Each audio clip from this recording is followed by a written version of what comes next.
Bismillahirrahmanirrahim. Assalamualaikum warahmatullahi wabarakatuh. Selamat pagi anak-anak semuanya. Hari ini kita berjumpa lagi bersama Bu Nini di Mapel Prakarya.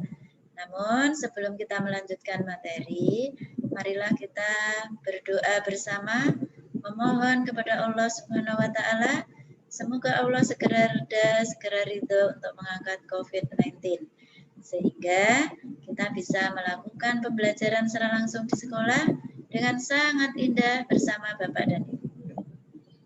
Nah, anak-anak sekalian, dalam minggu ini kita sudah waktunya praktek pengolahan pangan hasil perikanan, peternakan, dan hortikultura. Nah, praktek pengolahan ini adalah berdasarkan perencanaan yang telah anak-anak buat minggu kemarin.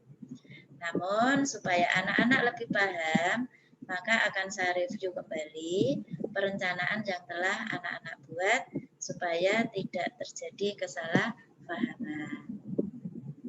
Bentar ya. Nah,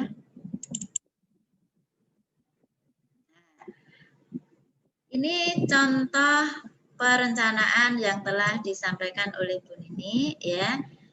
Judulnya adalah rolade daging sayuran. Jadi contoh ini Bu Nini mengambil hasil peternakan berupa daging sapi yang diberi judul rolade daging sayuran. Jadi anak-anak nanti untuk perencanaan dan prakteknya tidak boleh sama dengan contoh ini. Ya, tapi anak-anak harus mengembangkan ide atau gagasanmu sendiri, yaitu yang penting praktek olahan pangan ini anak-anak menggunakan hasil peternakan atau perikanan berupa ikan atau daging merah, daging putih yang dipadu dengan hasil hortikultura yaitu yang termasuk jenis olerikultura yaitu sayuran. Jadi dipadu bukan menjadi dua resep tapi satu resep tapi terdiri dari unsur hewani dan nabati. Ya. Nah, kalau anak-anak sudah menemukan bahannya, maka anak-anak mengembangkan ide untuk mencipta resep. Nah, di dalam resep rolade daging sapi sayuran atau yang lain, maka di dalamnya akan terkandung unsur bahan. Lalu ada unsur proses pembuatan atau cara membuat. Nah, kenapa ada bahan? Harus ada, karena dari bahan itulah kita bisa mengolah makanan sesuai dengan resep yang kamu rencanakan. Lalu bahan juga harus ada ukurannya maksudnya, sehingga kita bisa memperhitungkan satu resep nanti akan menghasilkan berapa buah, berapa biji, atau berapa porsi. Yang berikutnya kita bisa merencanakan harga. Satu resep itu kita nanti memerlukan biaya berapa. Jadi sebelum pergi belanja, maka kita sudah benar-benar siap materinya yaitu berupa finansial atau uang. Ya, sudah siap, betul-betul siap. Nah, dari bahan ini anak-anak kita nanti akan membuat rencana bahan dan harga. Dari rencana bahan harga itu nanti akan bisa diketemukan atau bisa diketahui berapa harga pokok. Harga pokok adalah jumlah dari belanja kita. Nah, sekarang ada cara membuat atau proses pembuatan. Dari proses pembuatan ini, anak-anak akan bisa menentukan teknik pengolahan apa yang akan kita terapkan atau yang akan kita gunakan. Oleh karena itu, anak-anak harus jeli cara membacanya atau cara membuat redaksinya, urutan-urutannya. Karena di dalam proses pembuatan itu nanti akan kita ketemukan teknik pengolahan apa yang akan kita terapkan. Kebetulan di sini teknik yang bisa diterapkan adalah shallow frying dan steaming. Saya kira anak-anak sudah paham. Nah, anak-anak, dari teknik pengolahan inilah kita akan bisa membuat rencana alat. Dari rencana alat ini akan kita buat klasifikasinya, yaitu ada 3. Yang pertama adalah alat persiapan pengolahan. Yang kedua alat proses pengolahan. Dan yang terakhir alat penyajian. Ini harus jelas. Jadi kita tidak pontang-panting, oh alatnya harus ini, tidak boleh. Jadi semuanya harus dipersiapkan dengan matang sehingga waktu, nah ini nanti ada hubungannya dengan waktu. Waktu yang kita gunakan akan benar-benar efektif.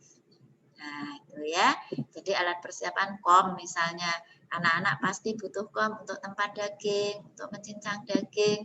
Lalu ada mangkok kecil untuk tempat-tempat makanan yang jumlahnya hanya sedikit.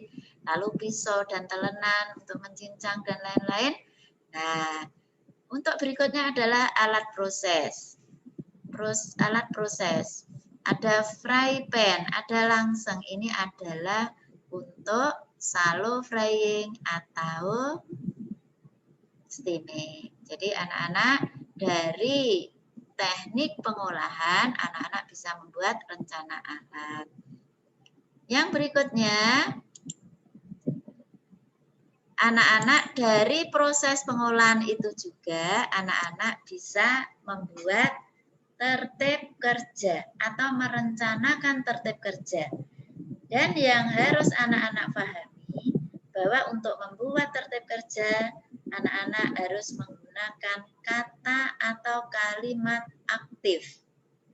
Kata atau kalimat aktif ini predikatnya menggunakan awalan me atau ber. Artinya apa? Artinya anak-anak harus aktif melakukan kegiatan, yaitu praktek pengolahan makanan. Menyiapkan bahan, berarti kita sibuk menyiapkan bahan apa saja yang diperlukan. Menyiapkan alat, kita menyiapkan alat-alatnya, mencincang daging, dan seterusnya sampai dengan berkemas. Ya, sampai dengan berkemas. Nah, anak-anak kalau tertib kerja ini sudah selesai, maka kita bisa merencanakan tenaga dan waktu atau membuat rencana tenaga dan waktu. Rencana tenaga dan waktu itu diambil dari tertib kerja.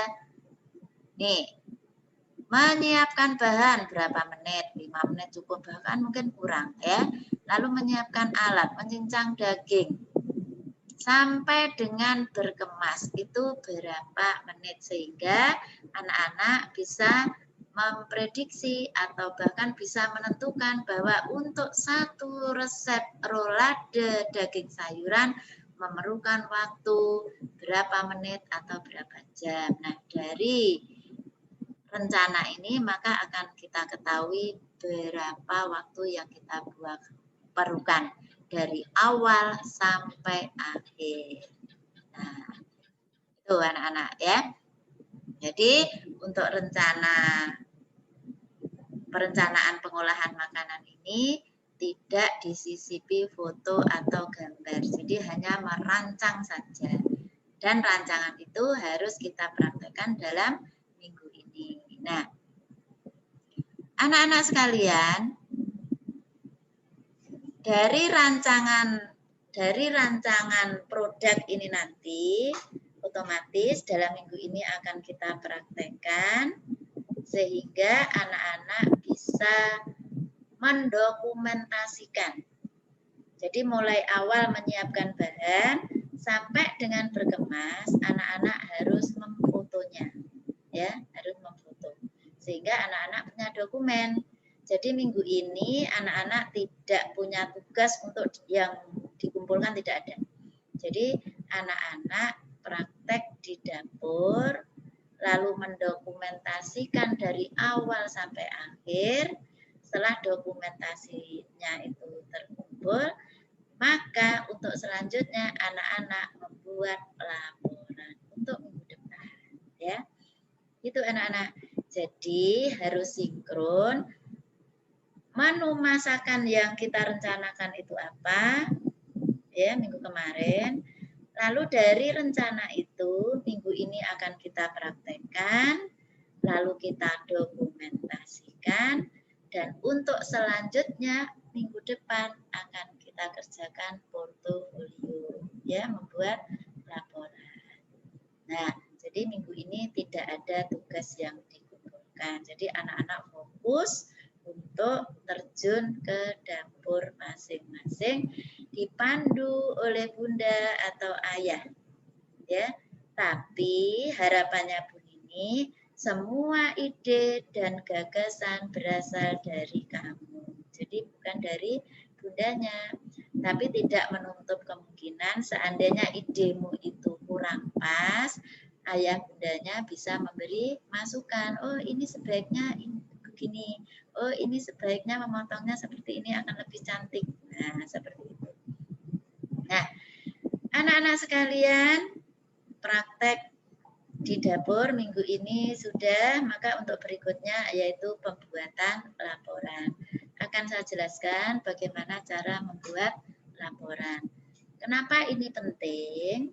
Ya, laporan pembuatan karya ini sangat penting dikarenakan anak-anak harus aktif, ada bukti nyata bahwa anak-anak melakukan praktek.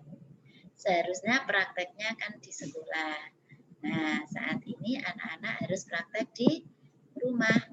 Dan praktek sendiri dipandu atau dibantu oleh bunda atau ayah atau nenek atau kakak boleh.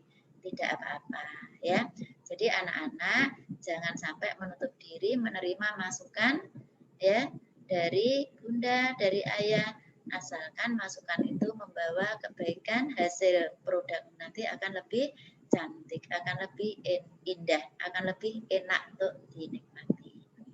Nah, anak sekalian, nah ini akan saya jelaskan mengenai pembuatan hasil karya.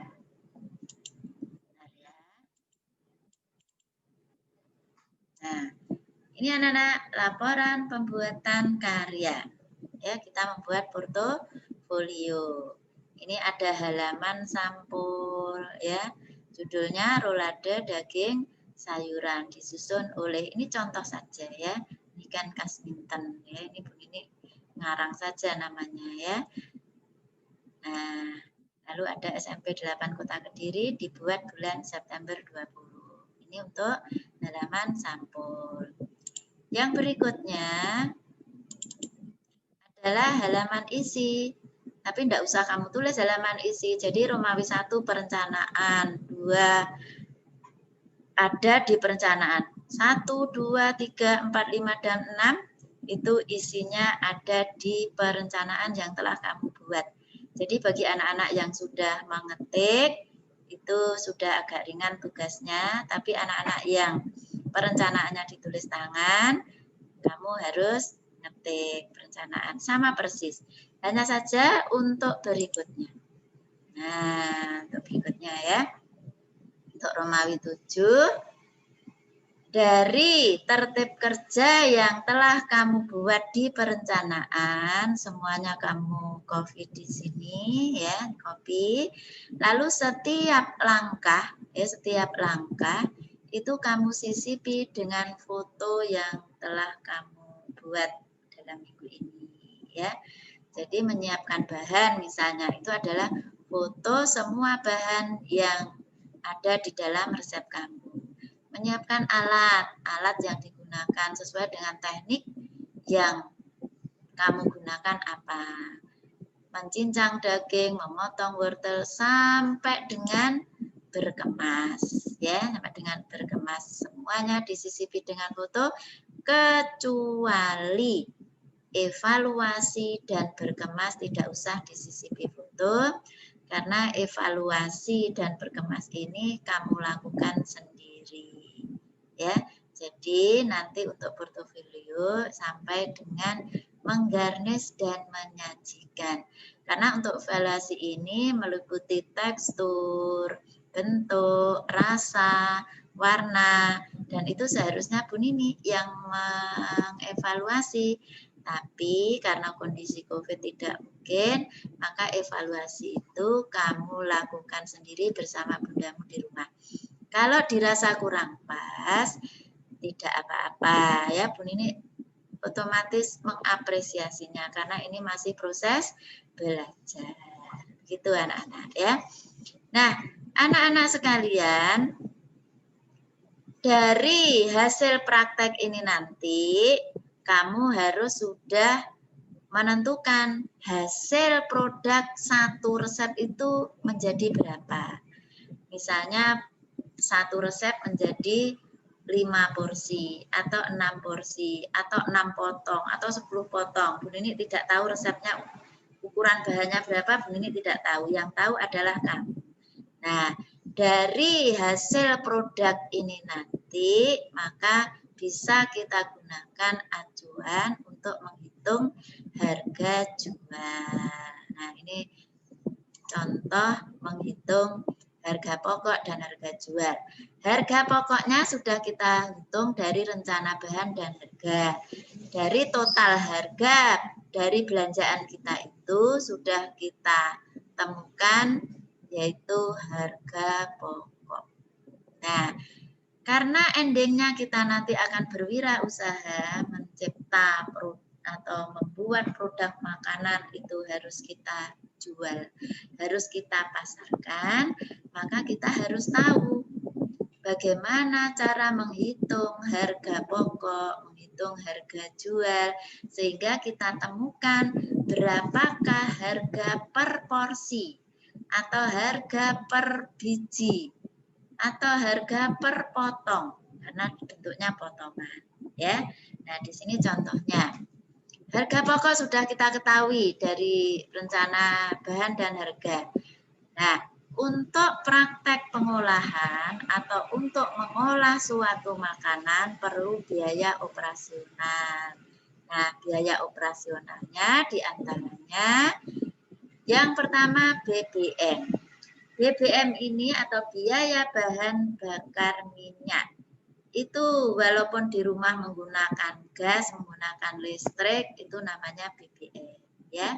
Lalu bisa juga BBM itu adalah minyak atau bensin untuk transportasi.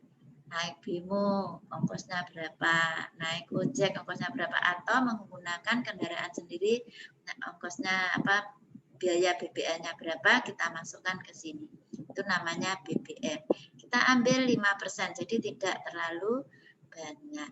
Ya, ini 5% dari harga pokok. Lalu yang kedua, biaya operasionalnya adalah penyusutan. Penyusutan harus kita masukkan anak-anak. Penyusutan ini berasal dari dua, yaitu yang pertama penyusutan bahan, yang kedua penyusutan alat. Penyusutan bahan misalnya, anak-anak membeli jagung. Nah, jagung itu masih kulit ya, atau sudah terbuka, tapi jagung itu kan tidak mungkin kita olah bersama tongkolnya.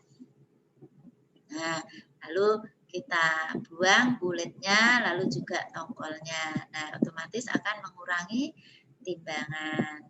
Padahal belinya kita 1 kilo, maka yang kita olah itu pasti kurang dari 1 kilo. Itu namanya penyusutan. Yang kedua, penyusutan alat.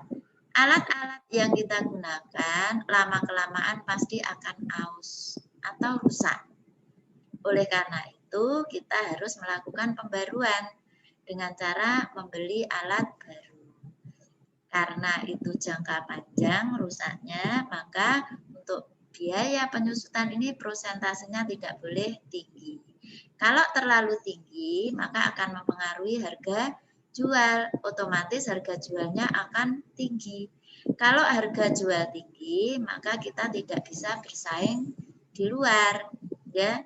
Jadi karena harganya terlalu tinggi, maka nanti otomatis konsumen tidak mau membeli karena untuk penjual lain itu harganya lebih murah dengan menu yang sama. Oleh karena itu kita harus memperhitungkan secara jeli, secara teliti mengenai cara menghitung harga pokok dan harga jual. Untuk operasional berikutnya adalah upah atau tenaga. Nah, anak-anak sekalian, walaupun kita nanti praktek sendiri menggunakan tenaga sendiri, maka tetap kita hargai tenaga kita, kita beri upah tenaga kita. Karena pada endingnya nanti kalau anak-anak sudah bergelut di bidang buka, mendirikan sebuah perusahaan buka, misalnya catering ya, atau home industry di bidang buka, membuat produk-produk basah atau produk-produk makanan kering, pasti anak-anak akan membutuhkan tenaga kerja. Nah, tenaga kerja yang membantu kita untuk membuat produk makanan ini harus kita gaji. Oleh karena itu, mulai sekarang kita belajar menghitung harga pokok harga jual ini. Yaitu kita tentukan prosentasenya untuk upah atau tenaga itu 15% dari harga pokok. Nah, biaya operasional berikutnya adalah laba keuntungan. Ending dari pembuatan produk. Ya, ending dari pembuatan produk itu adalah mencari laba atau keuntungan. Atau dalam bahasa ekonomi, bahasa pasarnya adalah profit. Nah, profit. Jadi laba, keuntungan atau profit. Ini penting karena orang yang mendirikan sebuah perusahaan baik itu kecil, menengah atau perusahaan besar, yang dicari adalah profit atau keuntungan. Karena itu harus kita rencanakan di sini. Ya, kita hitung harga pokok harga jualnya dengan memasukkan unsur laba, keuntungan atau profit 20% dari harga pokok. Nah, dari harga pokok dan biaya operasional ini kita jumlah. Jumlah inilah dinamakan harga jual. Tapi ini masih harga jual keseluruhan. Nah, produk yang kamu buat nanti menghasilkan berapa biji atau berapa potong atau berapa porsi. Nah, itu tinggal membagi. Hasil dari harga jual ini kalau bilangannya itu tidak utuh, maka kita bulatkan. Kita bulatkan ke atas, otomatis ini menjadi 71. Jangan sampai membulatkan terlalu tinggi, nanti akan mempengaruhi harga per biji. Nah, nanti kita akan sulit bersaing di luar. Ya. Nah, kita bulatkan menjadi 71.000. Karena ini rollage menjadi 20 potong, maka dibagi 20 sehingga hasilnya 3.550 bisa kita bulatkan menjadi 3.600. Jadi rolade daging sayuran itu bila kita jual adalah 3.600. Jangan sampai membulatkan ke bawah, nanti kita rugi. Misalnya ini menjadi 70.000, di sini menjadi 3.000 atau 3.500, jangan. Membulatkannya ke atas, tapi yang terdekat. Gitu, anak-anak ya. Nah, anak-anak sekalian, itu cara menghitung harga pokok dan harga jual. Anak-anak, laporan pembuatan hasil karya ini sangat penting ya, kita belajar dari sekarang karena nanti anak-anak akan ada ujian praktek. Nah, ujian praktek ini anak-anak wajib membuat portofolio. Perencanaannya dulu ya, setelah perencanaan sebelum ujian praktek harus dikumpulkan. Setelah itu anak-anak praktek mengolah makanan, lalu didokumentasikan membuat portofolio. Nah, dari portofolio mapel prakarya ini nanti kemungkinan akan kolaborasi mapel-mapel lain ya. Mungkin itu bahasa Inggris, IPA, IPS, bahasa Indonesia, TIK mungkin akan bergabung ya. Bergabung artinya dari portofolio ini nanti akan dinilai oleh beberapa mapel dalam ujian praktek ya. Misalnya kalau bahasa Inggris, kolaborasi dengan bahasa Inggris, maka portofoliomu ini nanti harus menggunakan bahasa Inggris di poin-poin tertentu. Nah, kalau misalnya mapel IPS yang menilai, nah yang dinilai adalah menghitung harga pokok dan harga jual. Jadi fokus pada pemasaran. Terus misalnya bahasa Indonesia mengenai redaksi, sudah betul dengan khasanah bahasa Indonesia atau belum. Nah itu anak-anak. Jadi anak-anak membuat portofolionya harus benar-benar fokus dan baik. Ya, jadi tugas anak-anak itu dilakukan secara bertahap, mulai dari materi, waktunya praktek membuat perencanaan dulu, setelah itu kita sekarang dalam minggu ini adalah praktek, kita membuat dokumentasinya. Nah, minggu depan kita mulai membuat portofolio dengan cara menyisipkan foto-foto dokumentasi dari kegiatan yang anak-anak lakukan dalam minggu ini. Setelah itu anak-anak tahu hasilnya berapa. Nah, anak-anak menghitung harga pokok dan harga jualnya. Nah, itu anak-anak. Nah, anak-anak sekalian, materi tentang perencanaan, praktek pengolahan, serta bagaimana cara membuat portofolio sudah saya jelaskan. Sekiranya nanti ada yang kurang jelas, anak-anak bisa bertanya melalui WA Group, ya, atau Japri. Tapi saya harapkan jangan sampai Japri ya, karena begitu banyak WA masuk sehingga sulit untuk dideteksi. Jadi sebaiknya bertanya di grup, itu lebih aman ya. Nah, anak-anak sekalian, untuk tugas portofolio ini saya jelaskan ya. Untuk tugas portofolio diketik ya, karena di sana akan disisipkan gambar. Karena kalau tidak diketik sayang. Seandainya portofolio itu ditulis tangan, sebenarnya bisa. Hanya saja kamu sudah capek menulis dengan tangan, tapi kamu masih ngeprint, lalu kamu potong-potong, kamu tempel. Nah, sayang sekali. Oleh karena itu, untuk portofolio diketik saja. Jadi anak-anak tinggal menyisipkan gambar-gambar atau foto-foto kegiatan ke bawah setiap langkah atau setiap tertib kerja yang ada di sana. Nah, itu anak-anak materi hari ini, semoga bermanfaat, dan jangan lupa anak-anak harus selalu meningkatkan imun dalam tubuh dengan cara mengkonsumsi makanan yang mengandung nutrisi tinggi.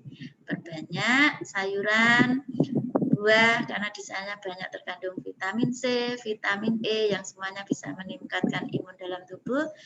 Mudah-mudahan dengan imun yang selalu meningkat, maka COVID insya Allah bisa kita hindari. Nah, anak-anak sekalian, sekian materi pada hari ini. Bu Nini mohon maaf, saya akhiri. Bila taufiq wal hidayah. Wassalamualaikum warahmatullahi wabarakatuh.